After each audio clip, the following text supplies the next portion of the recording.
Hola, muy buenas noches, buenas tardes para algunos de ustedes. Bienvenidos nuevamente a este espacio de transmisiones en vivo. Qué bueno saludarlos, qué bueno que se reúnan conmigo en este espacio, conmigo y con mis invitados, ¿no?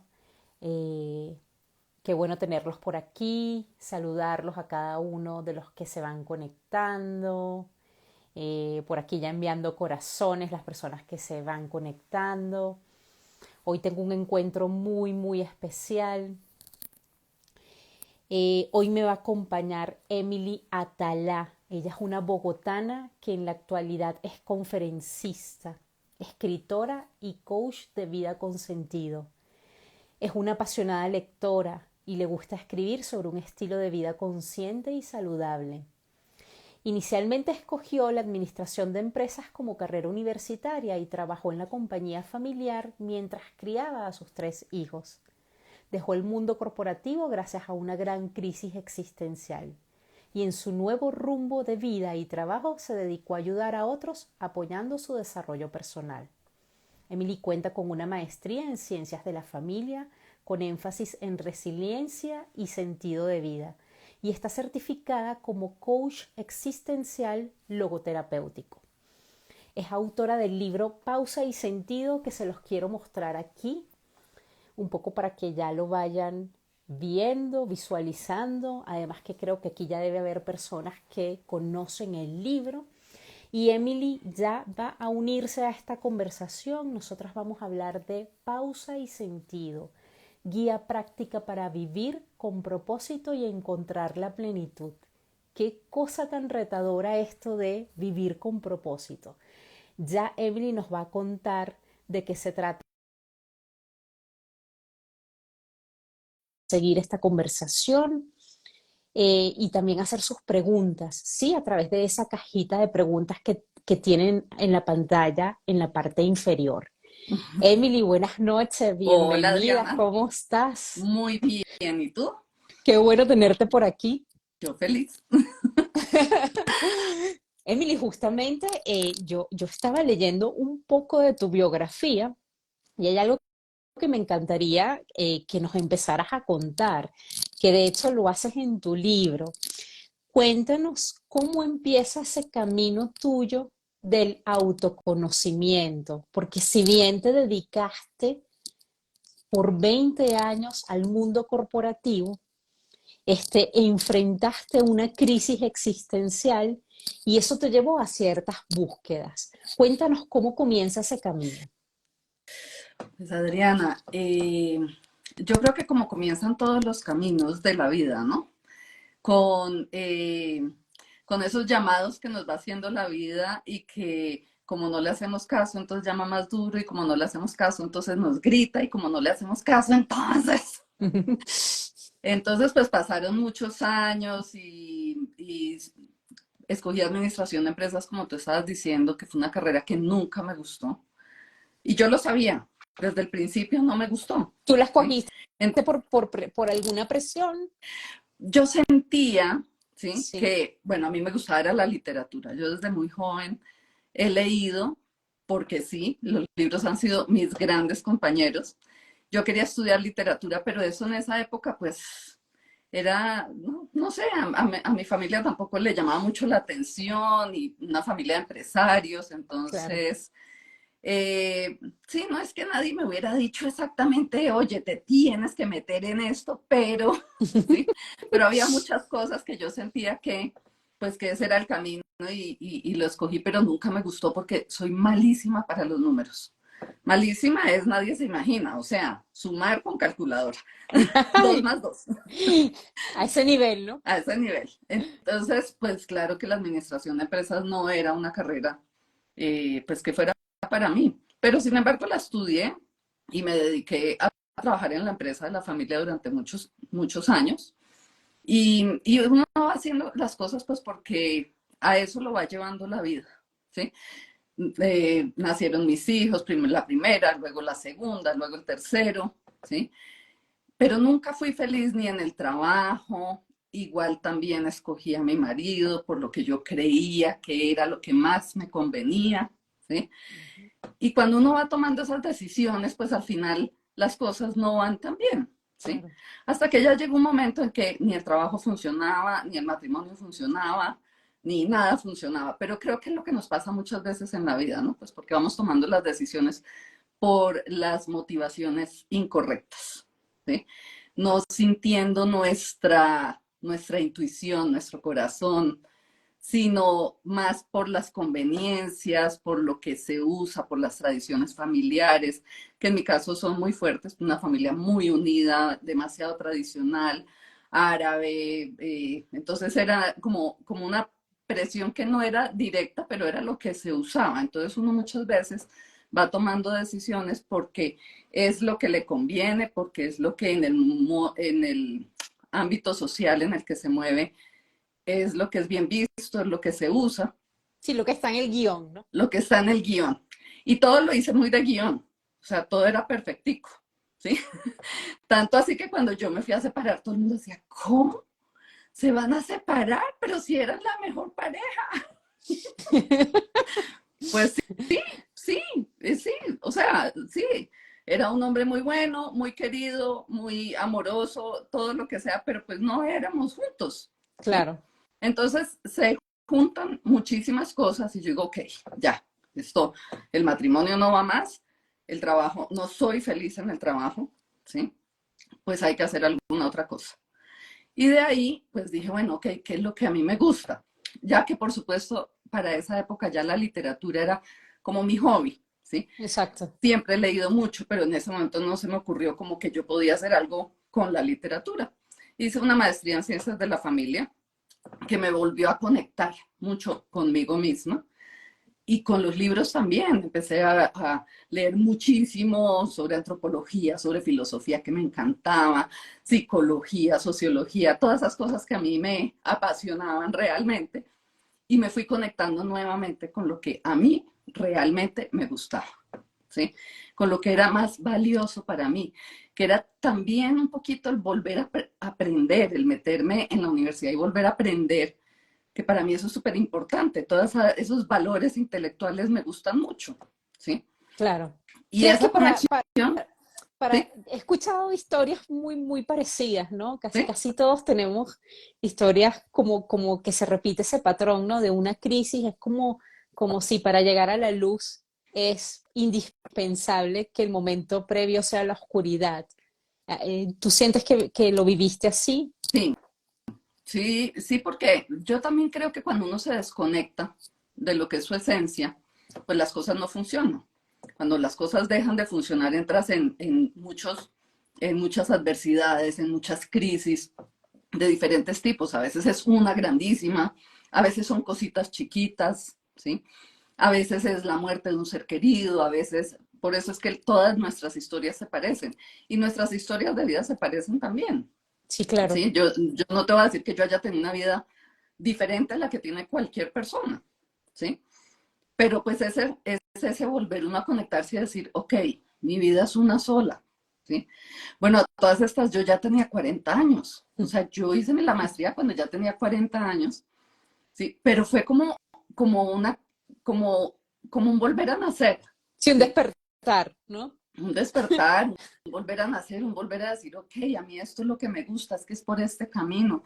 Estando en la maestría para graduarme fue que conocí a los de la Sociedad para el Avance de la Psicoterapia Centrada en el Sentido y ahí fue que me metí en lo del coaching existencial logoterapéutico, que Que suena muy eso, rebuscado. sí, de hecho, yo te iba a decir, generalmente llegamos a la logoterapia, las personas que no nos especializamos en este conocimiento, de la mano del escritor Viktor Frankl, ¿sí?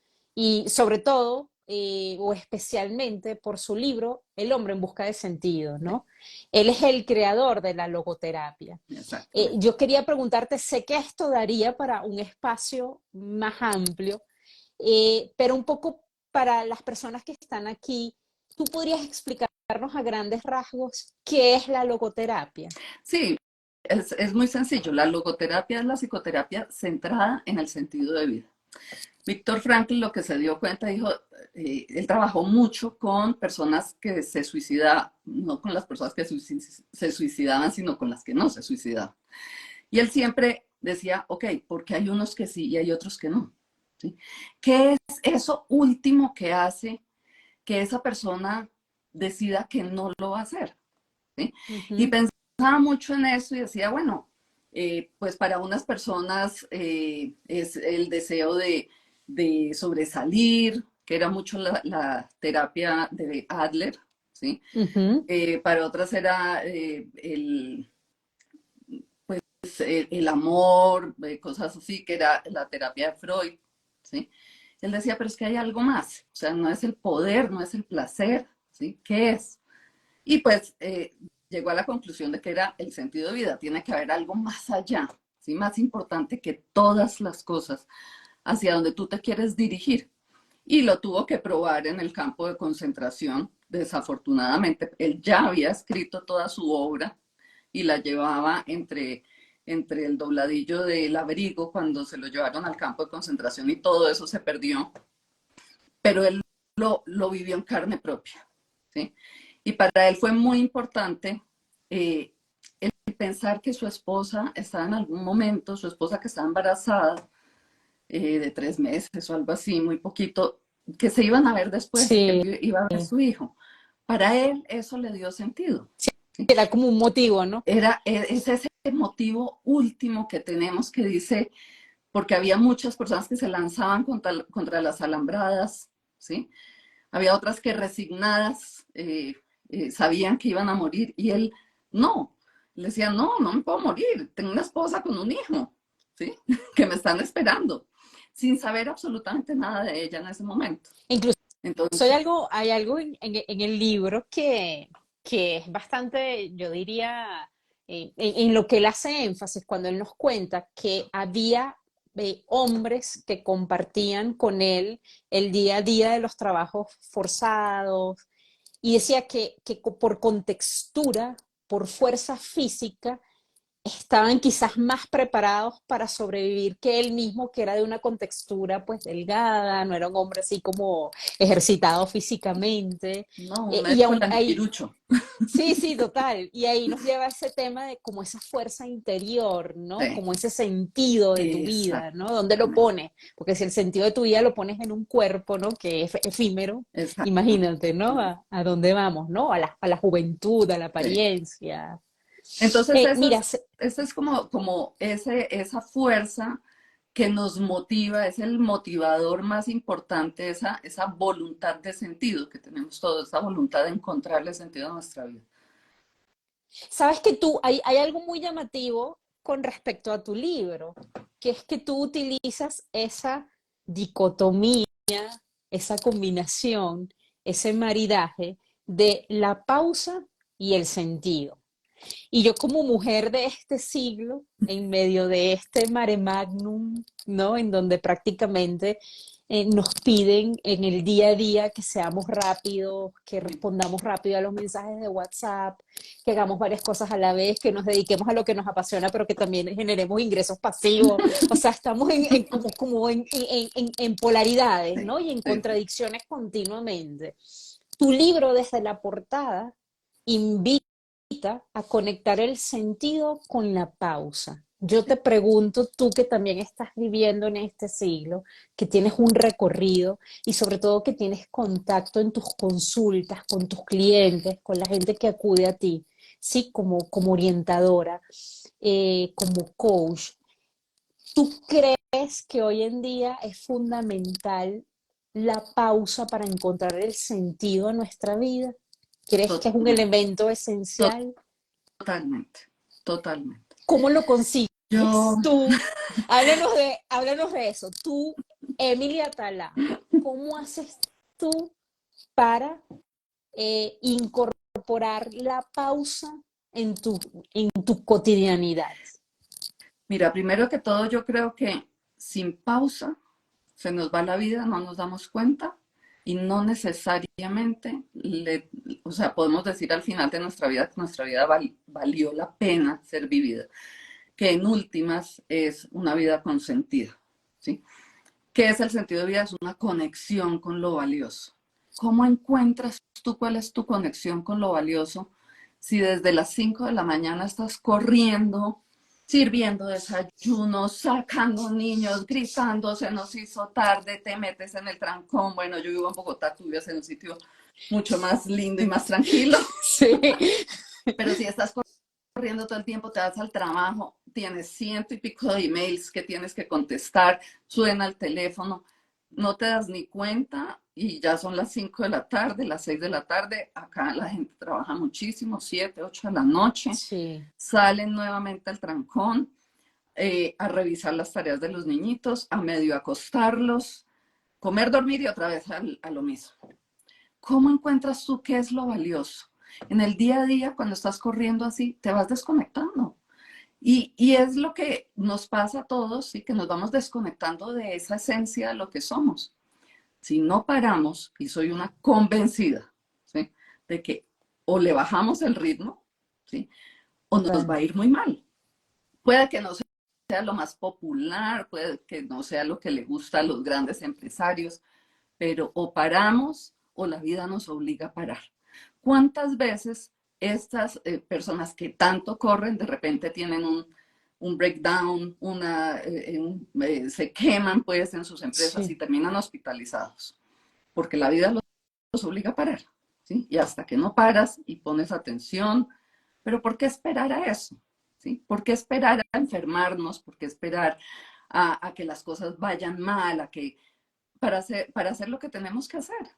Entonces, yo tampoco digo que uno tenga que hacer todo lento y no. Lo que tienes que hacer es hacer las cosas de manera consciente. Dejemos de comer como si fuera soplándonos la comida. Mis hijos y en la familia de mi ex esposo todo el mundo come a mil. Yo como bastante rápido, pero no.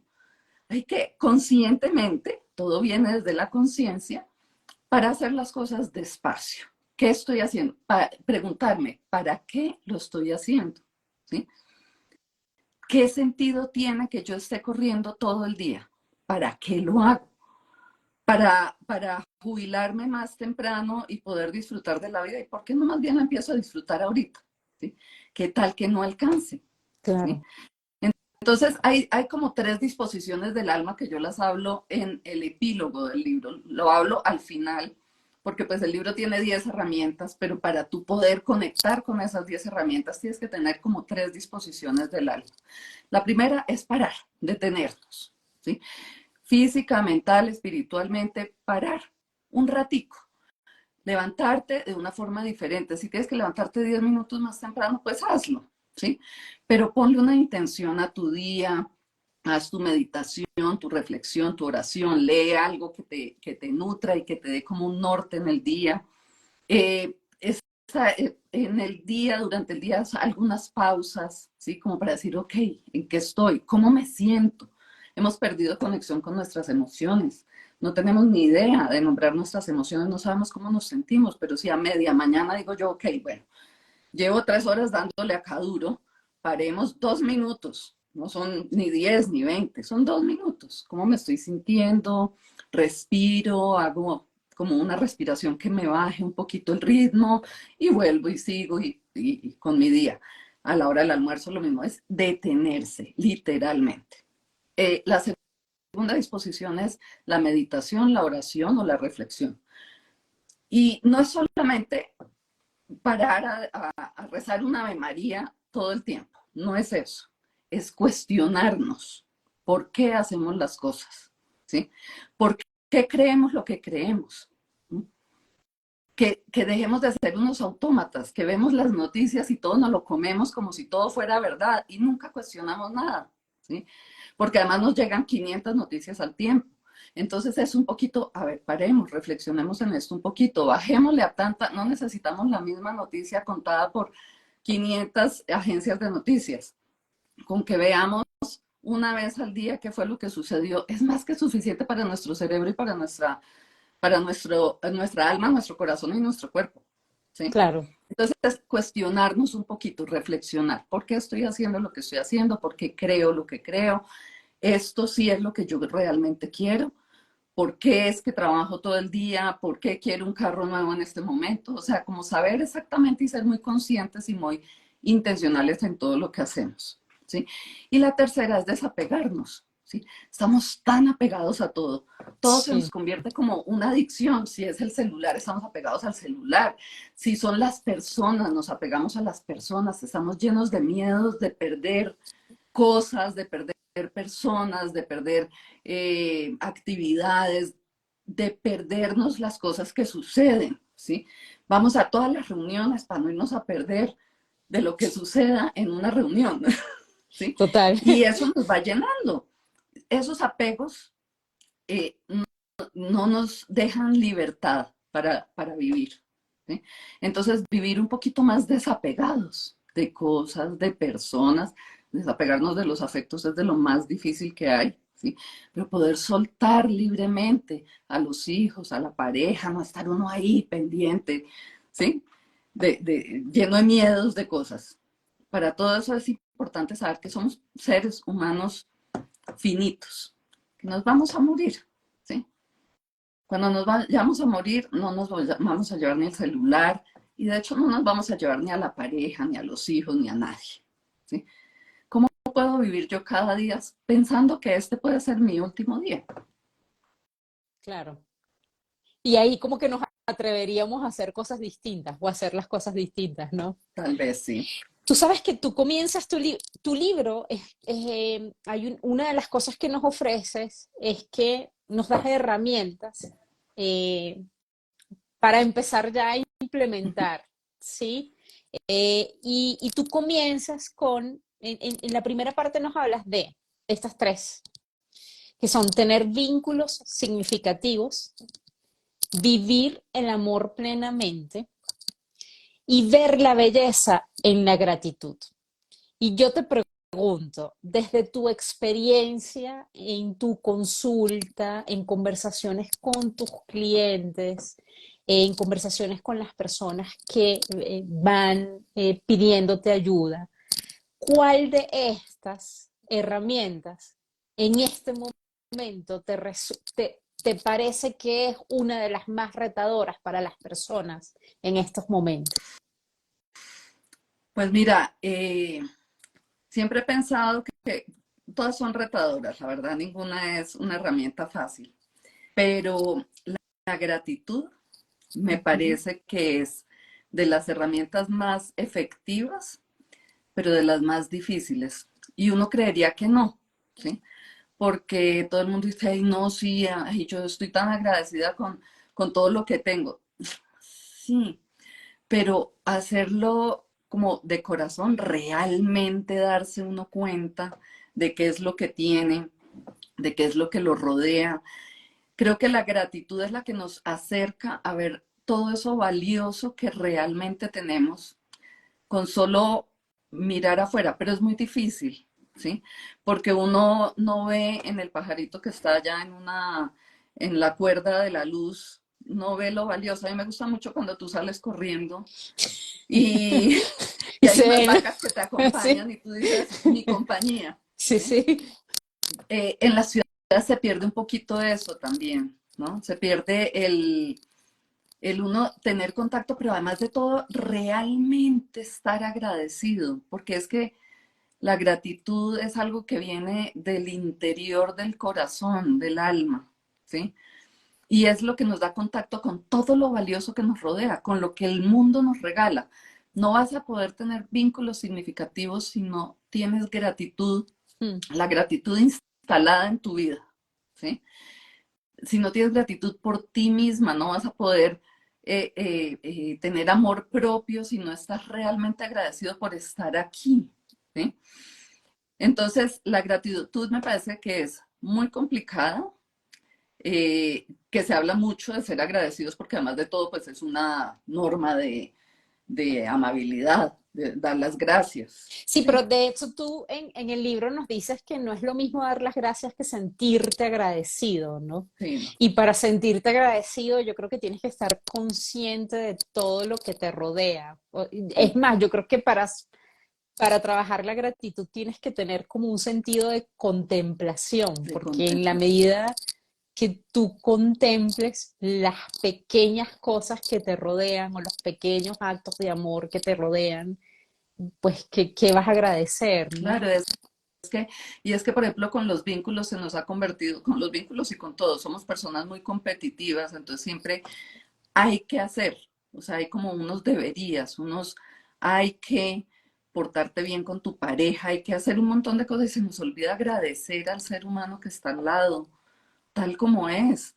Entonces siempre estamos como en una cosa de que yo necesito que esta persona haga esto, que cambie de esta forma, necesito que, sí, es mucho desde la necesidad. La gratitud nos ayuda a ver la vida desde la abundancia, no desde la necesidad ni la carencia, sino nos lleva a ver la vida desde la abundancia, desde lo que ya tenemos, desde lo que está ahí, ¿sí? ¿Sabes Entonces, qué? ese es uno de los caminos que nos dice Víctor Frankl, perdóname, No te que, porque preocupes. son tres caminos como por los cuales nosotros podemos encontrarnos, contactarnos con lo valioso. Y esos tres que acabas de nombrar son los caminos que nos contactan con nuestro entorno, con lo que la vida nos regala, con lo que nosotros experimentamos. Un buen libro, ¿sí? Una pintura de arte, un concierto de música, la música en general. ¿Sí? Hay, en el libro, tú citas mucho a un autor al que yo le tengo muchísimo cariño, que es Antoine de Saint-Exupéry, especialmente por uno de sus libros, que no es el único, pero quizás es el más conocido, que es El Principito, ¿sí? Y justamente este es un libro que nos habla de crear vínculos, que es algo a lo que tú también haces el llamado, ¿no? Crear vínculos significativos. Sin embargo, con respecto a esto, hay lo que la sociedad de pronto nos ha impuesto, que es crear vínculos significativos o vínculos, y eso está sujeto a cantidad de tiempo y apego, Uh -huh. ¿sí? Yo creo vínculos significativos de acuerdo a la cantidad de tiempo que pasó contigo o de acuerdo a la intensidad que yo te transmito en nuestra relación. Cuéntanos un poco cómo podemos hacer, y caemos en esas toxicidades, ¿no? De ese esposo que tú no quieres dejar ni ir de viaje de trabajo, Uh de -huh. esa amiga que te pone celosa porque hoy no se tomó un café contigo, ¿sí? De ese hijo que no va a ninguna parte sin tu compañía, ¿no? Entonces creamos esas relaciones un poco apegados a una serie de, bueno, patrones y yo creo que sí, esquemas que hemos Uh -huh. recibido, ¿no? Y a veces actuamos así hasta por lealtad familiar, ¿sí? Yo voy todos los sábados y los domingos a visitar a mi papá y a mi mamá porque es lo que yo he recibido. Si yo no voy los sábados y los domingos con ellos, soy una mala hija, ¿no? Entonces hay una serie de patrones que vamos instaurando en nosotros. ¿Y cómo hacemos para crear vínculos significativos sin caer en esto o tratando de desapegarnos de esto? Yo creo que para crear unos vínculos significativos, primero que todo tiene que tener un amor propio muy grande. O sea, saber quién es uno exactamente, mucho autoconocimiento, saber qué quiere, qué es lo que, para dónde va, ¿sí? Qué es lo que necesita realmente. Y saber que las personas están con uno no porque uno las necesite, sino porque quieren estar con uno. Si uno está con el otro, justamente por eso, porque uno quiere estar con el otro, no porque lo necesita. El vínculo ahí ya es diferente, porque es un vínculo de libertad. Entonces los vínculos significativos crecen o nacen y crecen y se desarrollan a partir de que uno no necesite al otro, ¿sí? Sino que haya un vínculo de total libertad. A ti te amo como eres, por lo que eres. Eres mi amiga querida y puedes pensar totalmente diferente a mí, ¿sí? Pero nos complementamos, me gusta estar contigo, cuido ese vínculo. Lo que pasa es que hoy en día tenemos un poquito distorsionado y tenemos que tener la persona al lado que esté incondicionalmente conmigo. ¿Y por qué? ¿Sí? El único que tiene que estar incondicionalmente conmigo soy yo misma, porque no me puedo desprender de mí, ¿sí? Pero soy yo la única que tengo que estar conmigo. Al otro lo quiero como es, ¿sí? No porque me aporta algo, sino porque yo le puedo aportar al otro. O sea, si empezamos con los vínculos desde lo que yo puedo darle al otro y no lo que voy a recibir de ese otro, ya el vínculo es diferente. Es un vínculo significativo, es un vínculo libre, es un vínculo que se da en libertad. No es cantidad, no es cantidad de tiempo, un vínculo muy significativo puede estar a miles de kilómetros de distancia, ¿sí? Claro, Un vínculo significativo se puede dar con una persona que ya ha fallecido, ¿sí? Puede ser también. Un vínculo significativo no es el hijo que está con uno 24/7, es el hijo que se va, es independiente, forma su familia. Yo soy feliz con lo que él hace, ¿sí? No tiene que estar conmigo para demostrarme que sí me quiere. Un vínculo significativo es tan libre que yo sé que me quiere. Yo lo sé, claro. ¿sí? Bueno, de hecho hablamos de Saint-Exupéry y justamente una de sus analogías en el libro es que la amistad entre el principito y el aviador tiene su momento y ellos crean su vínculo significativo. Y fíjense que en el libro, el principito y el piloto, pues cada uno sigue su camino, que no juntos. Ajá. Digo, la presencia física, no están en el mismo lugar, en el mismo sitio, ¿no? Y después vienen las interpretaciones. El principito volvió a su asteroide, murió, lo picó la serpiente. El piloto, fíjate que se dirige al lector y nos dice, si lo ven por ahí, me avisan. Uh-huh. Entonces creo que va un poco por lo que nos acabas de explicar, ¿no? Que eso no está sujeto a una presencia física, no está sujeto a la cantidad de tiempo. Es Yo creo más que eso, espiritual, menos limitado, o sea, menos terreno, nosotros acá somos presencias terrenas, ¿no? Limitadas por el tiempo y el espacio. Un vínculo significativo va de espíritu a espíritu también, claro, sí trasciende lo físico, trasciende. ¿no? Uh-huh. Sabes que, mira, un poco para explicarle a las personas que todavía no se han leído tu libro, tú nos regalas una primera parte que ya recorrimos y nos regalas unas herramientas que son, la segunda parte, son de tu libro, aborda herramientas para encontrar sentido en lo que entregamos al mundo. Qué cosa tan bella, ¿no? Porque uno a veces está, ni siquiera se plantea que está entregando cosas al mundo, ¿no? Y luego nos brindas en la tercera parte herramientas de sentido en la transformación del sufrimiento, el dolor y la muerte. Y yo quisiera ir a esta parte, ¿sí?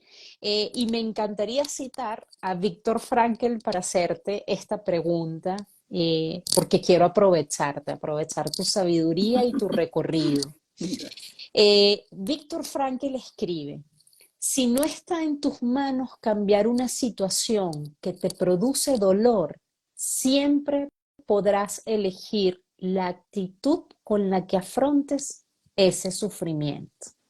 Mi pregunta es, ¿el sufrimiento es una elección? No, yo no creo que el sufrimiento sea una elección, pero sí creo que todos vamos a sufrir. O sea, creo que es parte inherente de nuestros ser humanos y precisamente de ese ser limitados por tiempo y espacio. Como somos limitados por tiempo y espacio y por la materia, nos vamos a enfermar. El tiempo pasa, no, envejecemos, el cuerpo se enferma, eh, pasan mil cosas. Tenemos pequeñas y grandes crisis y adversidades siempre, ¿sí? Desde el budismo se habla mucho de que el sufrimiento es opcional, que el dolor es algo que debemos, pues que tenemos, pero que el sufrimiento es opcional.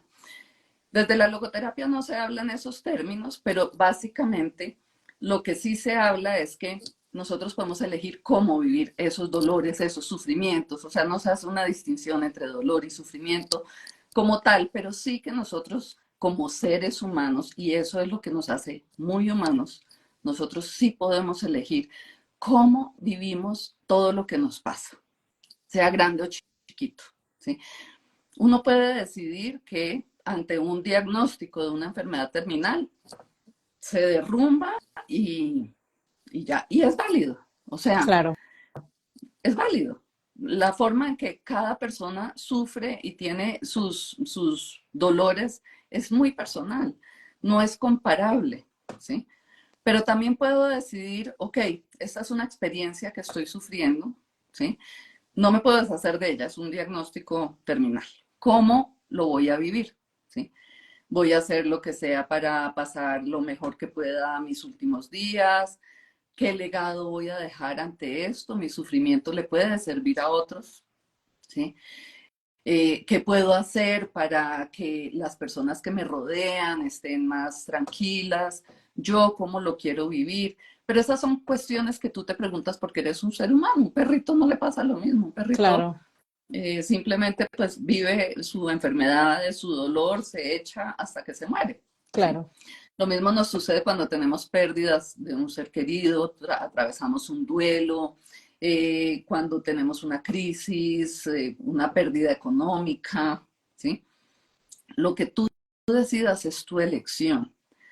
Definitivamente hay personas que deciden terminar con su vida y esa es una elección también, ¿sí? Claro. ¿Tú creerías que hay que entrenarse para mirar el dolor, la pérdida de otra manera? O sea, o es algo que tú crees que puede ser natural en el ser humano?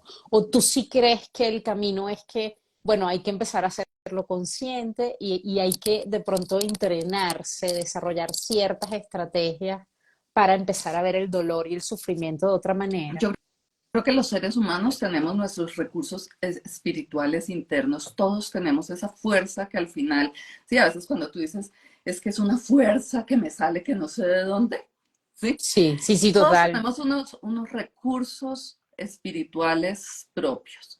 ¿Qué sucede si nosotros vivimos de una forma u otra? Si nosotros vivimos de una forma en piloto automático toda la vida, si nosotros estamos corriendo toda la vida, si nunca en la vida hemos leído nada que nos aporte nada, puede suceder, ¿sí?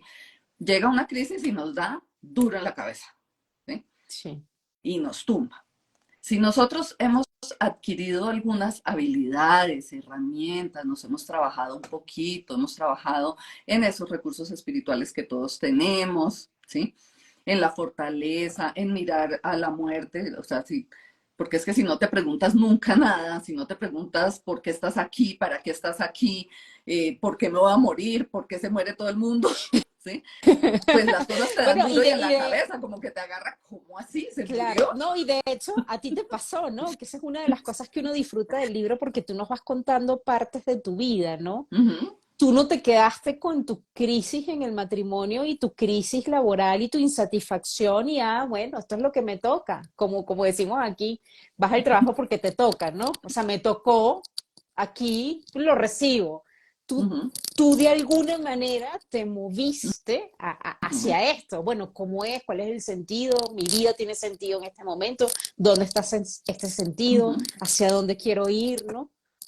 O sea, Sí, tiene... pero entonces yo sí creo que hay cosas que uno puede ir como trabajando, ¿sí? Por eso es que yo digo, tenemos que hacer pausas en la vida, tenemos que parar y tenemos que preguntarnos por qué estamos haciendo lo que estamos haciendo.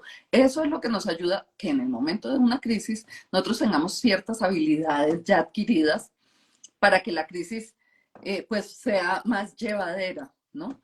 No que se solucione, o sea, no somos solucionadores ni nada de eso, sino que de pronto es para poder aceptar que alguna cosa nos está sucediendo y como tú dices, no resignarse y bueno, ya sucedió y ni modo. Bueno, también es otra decisión. Lo que pasa es que Claro, entre eres tú libre de más hacer eso. habilidades tengas, pues podrías salir de una manera diferente. La resignación también es una decisión y también uno ser estoico y quedarse ahí y sufrir un embate y otro embate de la vida, pues esa también es una decisión y hay gente que es muy dura para todas esas cosas, ¿no? Y coge coracita y toda la cosa.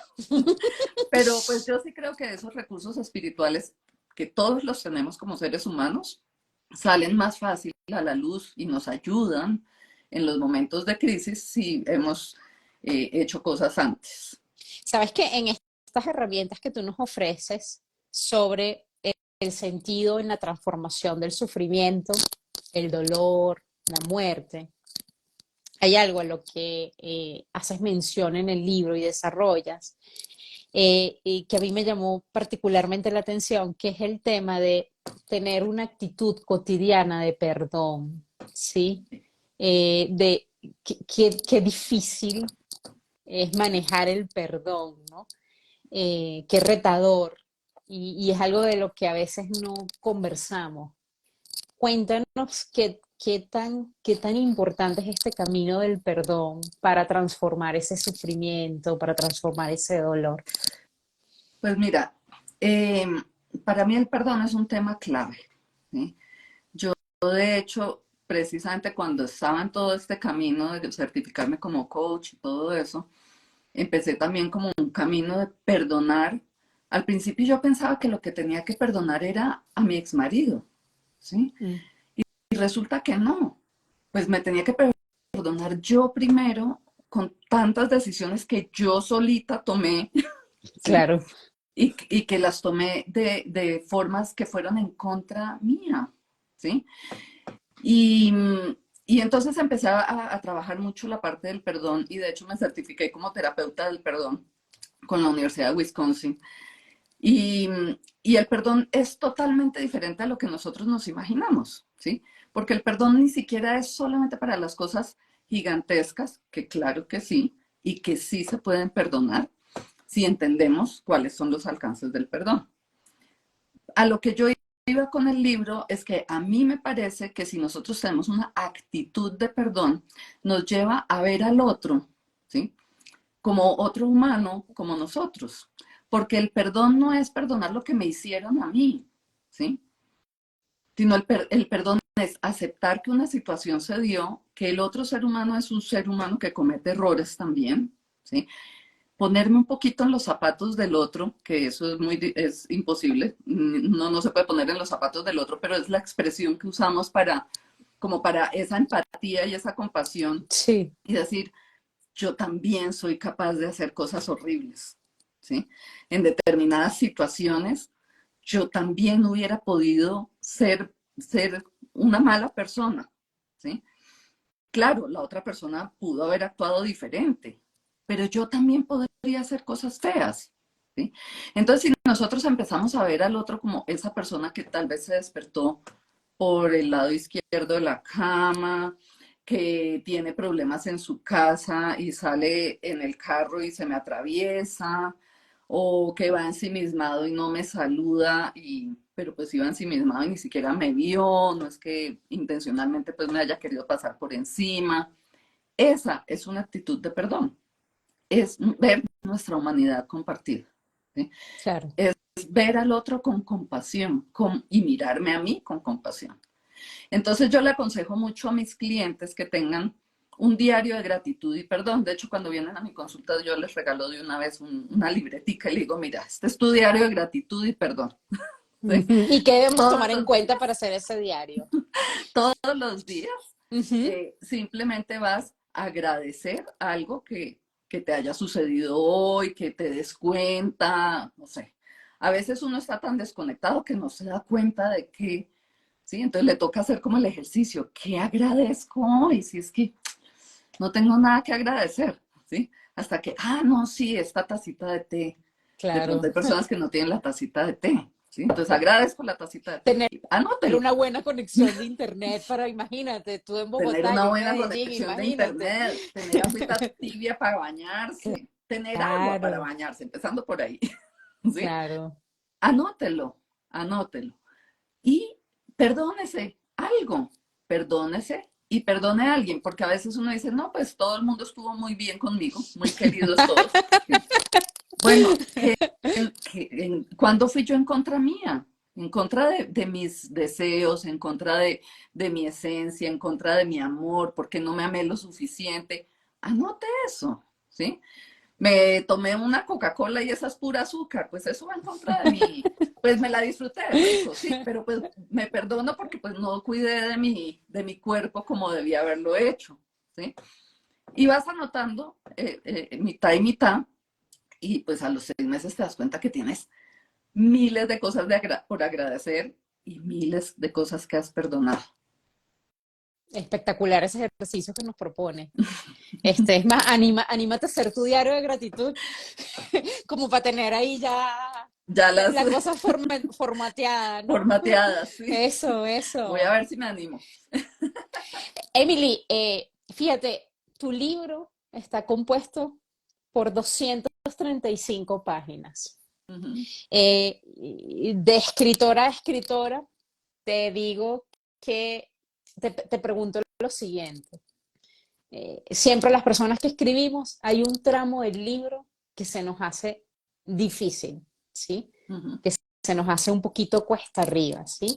Hay partes del libro que de pronto son más fluidas. ujú. Cuéntanos un poquito y aquí sí me gustaría ya meterme como en tu faceta de escritora, ¿no? Especialmente porque sé que ahí, aquí nos escuchan personas que están coqueteando con la idea de publicar su libro, de escribir su libro, a lo mejor tienen un diario por ahí, hay personas que de pronto van a ver esto en diferido, lo van a ver más tarde y Ujú. quisieran conocer un poquito más de esa faceta tuya como escritora. ¿Qué parte de este libro, por X razón, te costó más aterrizar? Bueno, varias cosas me pasaron.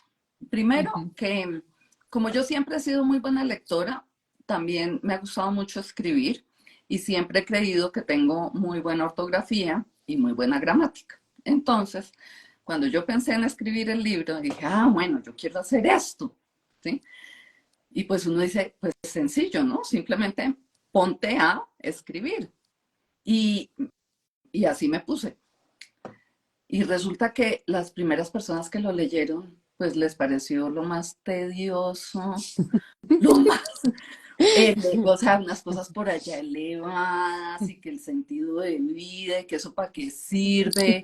Y entonces que si eso era, y resulta que yo lo que quería hacer era pues simplemente compartir con otras personas un camino que puede ayudar a vivir una vida más plena, más conectada y más feliz en últimas. Y yo dije, no, pero pues si es tedioso, ¿quién lo va a leer? ¿Sí? Entonces, como aterrizar las cosas con una estructura y con una forma que fuera más fluida, eso me costó mucho trabajo, mucho, mucho trabajo. Como no enredarme en decir, en explicar una cosa diciéndola de diferentes maneras. Y resulta que tengo una hija que es periodista y que escribe muy bien y muy al grano. Y tú sabes que los periodistas escriben las cosas como muy claras. Bueno, ella fue una de las que dijo, no, esto no se puede, tache, tache, tache, tache. Medio libro. ¿Y cómo te Y tomaste tú eso? eh, fue difícil porque según yo estaba muy bonito. No, bonito sí era, pero pues no lo iba a leer sino yo. Claro. No, y Esa es es muy una... bonito lo que Sí. cuentas, porque a veces creemos que cuando uno escribe el libro, uno lo escribe sin importarle quién está allá, es más, sin importar que otros te lean, ¿no? Y Uh-huh, fíjate que tú aquí tienes nos estás compartiendo una declaración de intención. Yo uh-huh. quería compartir un contenido que llegara a las personas, ¿no? Entonces, ¿cómo Claro. hacer para Y que llegara pulirlo? a todas las personas. O sea, no Claro. que tuvieras que ser un lector experto. O sea, la idea de uno vivir una vida conectada, plena y feliz no tiene que ser una cosa difícil, tiene que ser algo que sea fácil y fluido. Entonces, eso me costó mucho trabajo. Y ya, bueno, se reescribió muchas veces. O sea, esto fueron 8 veces de reescribir casi que completamente el libro nuevamente y una editora y otra y bueno, mucha ayuda, tuve mucho apoyo, entonces eso fue muy chévere. Y después un capítulo en concreto que me costó mucho trabajo fue vivir una vida auténtica, Ujú. porque para mí la autenticidad era algo muy difícil de transmitir, porque la autenticidad no es decir lo que quieras como se te dé la gana, no. Claro. La autenticidad es hacerte dueño de ti, de lo que piensas, de lo que eres, de tus imperfecciones, de lo que quieres mejorar, ¿sí? De cómo aportas al mundo, ¿sí?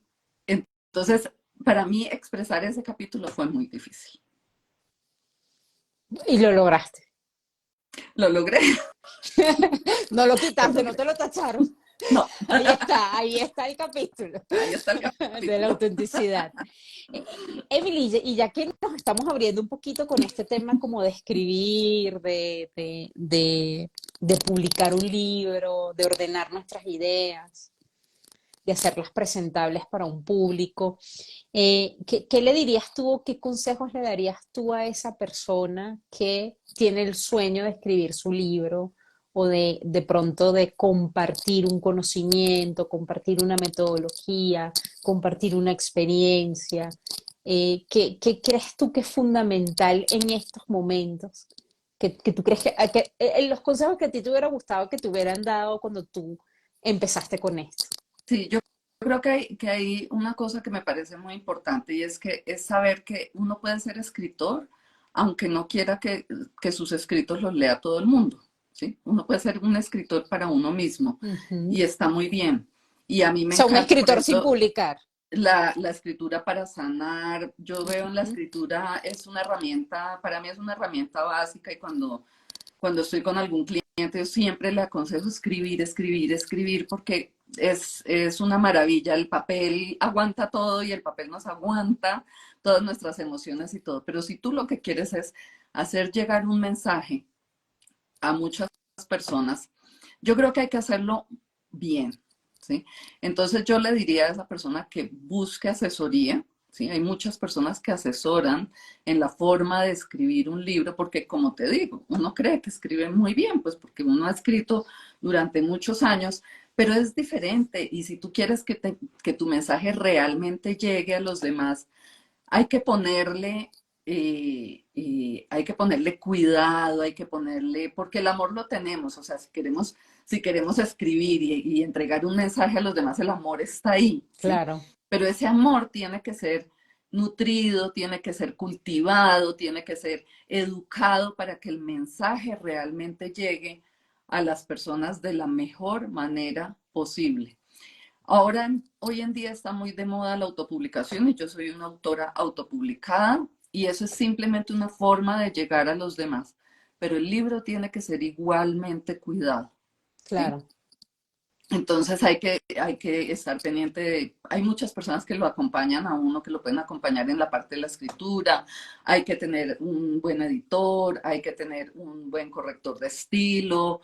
Creo que todo eso es básico para que sea un libro que realmente tú después lo vas a querer y sí, lo vas como a consentir y a tener en tu mesa de noche, pues porque lo que quieres es llevar un mensaje. Si es una novela, pues, oye, tienen el cuidado de los personajes, la construcción de los Claro, personajes, de la trama, todo eso tiene el que ser, pues, contexto, el el ritmo. contexto, Sí. tienes que investigar, tienes que hacer. Entonces, sí, yo creo que básicamente es eso, como que si lo quieres dar a luz, pues que sea una cosa cuidada y bonita. Sabes que tú dices que tú vas a escribir muchos libros, ¿sí? A mí me encantaría que nos contaras antes de despedirnos. eh, ¿Qué viene para ti? Cuéntanos si estás escribiendo algún libro, si ya tienes la temática, si lo tienes ya como un proyecto ya construido o sencillamente lo tienes y está esperando manifestarse. Cuéntanos que vas a ir a Cali, danos los Sí. detalles. Bueno, Este, voy a estar en Cali la otra semana, en la Feria del Libro de Cali que empieza mañana. El ok. libro va a estar allá en un stand, la Carpa 23, en el stand 60 y 61, y lo voy Ujú. a presentar el viernes 20 de octubre a las 6 de la tarde en el Auditorio Escarpeta Géneco. Es la primera vez que Genial. voy a la Feria del Libro de Cali. Me divierten mucho. Amo la Feria del Libro de Bogotá. Ujú. Casi que la Feria del Libro de Bogotá yo me paso a vivir ahí. Entonces, bueno, esto está muy chévere, muy rico. Ya tengo un libro, está con los lectores beta. Es un libro que Sí. habla sobre la soledad. Entonces, estoy esperando a que los lectores beta me den su opinión. También es un libro de no Sí, ficción. Es es un... un libro de no eh, ficción. Este va a estar súper chévere, acompañado por películas, Qué todas las cosas maravilla. para, sí. ¿Para cuándo más o Entonces, menos crees que estaría listo? mi idea es lanzarlo en la Feria del Libro de Bogotá del año entrante, en Ok, abril, porque en pues claro, abril del está año con que los viene. lectores beta y ahora viene toda esa parte de edición, de corrección de estilo, bueno, todas las cosas que eso se toma un buen tiempo. Claro. Emily, yo siempre a mis invitados les pido, precisamente porque somos una comunidad muy inquieta con el tema de la lectura, que nos recomienden algún, que nos hagan una recomendación de algún libro que recientemente hayan leído y les haya gustado, los haya conquistado. ¿Hay algún libro que tú desees recomendarnos? Uy, tengo un montón, pero bueno, el último que estuve leyendo es La La loca de loca la de la casa de casa. Rosa Montero. A mí Rosa Montero me encanta, Ujú. porque me parece que es una autora muy versátil, ¿no? Y en este libro, lo que más me llamó la atención es un libro que habla sobre la imaginación, sobre las ideas, todo esto que tenemos las personas pues todas las personas que somos creadoras, que somos todos los seres humanos muy creativos, muy creadores, entonces todas las ideas que tenemos en la cabeza. Pero a mí me encanta cómo escribe Rosa porque en este libro ella hace parecer como que todo fuera parte de su biografía, como si fuera una autobiografía, ¿sí? Está tan bien contada que tú crees que esa es la vida de ella, Ella. ¿sí? Ujú. Y resulta que ella después cuenta y dice, no, si es que ¿quién dijo que esa era mi vida? Las cosas no son como parecen, ¿sí? Entonces juega contigo, ¿no? Juega Juega contigo, con el lector. entonces como que tú dices, ay, pobrecita Rosa, ¿qué le pasó esto? No, si eso no me pasó porque si yo no tengo hermanas, y menos gemelas. Sí, y uno, ay, pobrecita Rosa. Me encanta porque o sea, tiene que estar bien escrito, que además de todo es como de no ficción, pero novelado, Claro. además. Entonces me parece muy chévere este libro. Y tengo uno que es muy cercano a mi corazón, que además de todo lo nombro mucho en mi libro, que es El cuidado del alma de Thomas Moore. Ujú. Eh, Porque además de todo es un libro que te da muchos consejos como muy profundos. De ahí, lo que más me gusta y que lo puse en el capítulo de Viajar Ligero es el alma de las cosas, que las cosas tienen un alma, ¿sí? Entonces no sé, no, ay, pero que se chifló, ¿no? No, el alma de las cosas es, cada vez que tú vas a ir a comprar algo para tu casa, vas a adquirir cualquier cosa para tu casa, tú debes pensar qué propósito tiene este objeto que voy primero a entrar a mi casa. ¿Cómo va a ser utilizado ese objeto, pero luego cómo va a ser dispuesto después? ¿Va a ser bien a otras personas o le va a hacer mal al mundo? ¿O cómo va a ser eso? Entonces, si tú empiezas por pensar en eso cada vez que vas a comprar, entonces tú dices, no, pues este plástico no va a hacer bien al mundo después Claro, nunca, ¿sí? O es tan indispensable que lo puedo pasar de persona a persona, persona, persona, persona, persona, ¿sí? Y eso hace que seas muy consciente de los objetos a los que te apegas o claro. que tienes en tu casa. Entonces, eso me parece muy bonito. Ese es apenas uno de las cositas que él habla, pero es muy bonito el libro. Emily, muchísimas gracias por esas recomendaciones. Muchísimas gracias por tu libro. Este libro, si se quieren encontrar con Emily la semana que viene en la Feria del Libro en Cali, están súper invitados a asistir a esa presentación que será el viernes 20 de octubre. Y si no pueden ir a Cali, bueno, yo los invito a contactar a Emily de manera directa. Sí, además ella tiene su página web, se pueden contactar con ella. No se pierdan esta oportunidad de invitar a la pausa y el sentido a sus vidas. Emily, muchísimas gracias por haber estado aquí. A ti mil gracias, Adriana. Fue un espacio muy rico. Con seguridad nos seguiremos viendo. Sí, te mando un Claro que sí. abrazo y el agradecimiento también para cada una de esas personas que se conectaron. Sí, muchas gracias a todas las personas que estuvieron acá y pues gracias a ti por el espacio. Ojalá lo compartan muchas veces y se animen a leer y hacer una pausa para conectar nuevamente con lo importante de la vida. Claro que sí. Emily, un abrazo. Cuídate Gracias, Adriana, mucho. lo mismo. Que estés muy bien. Chao. Chao.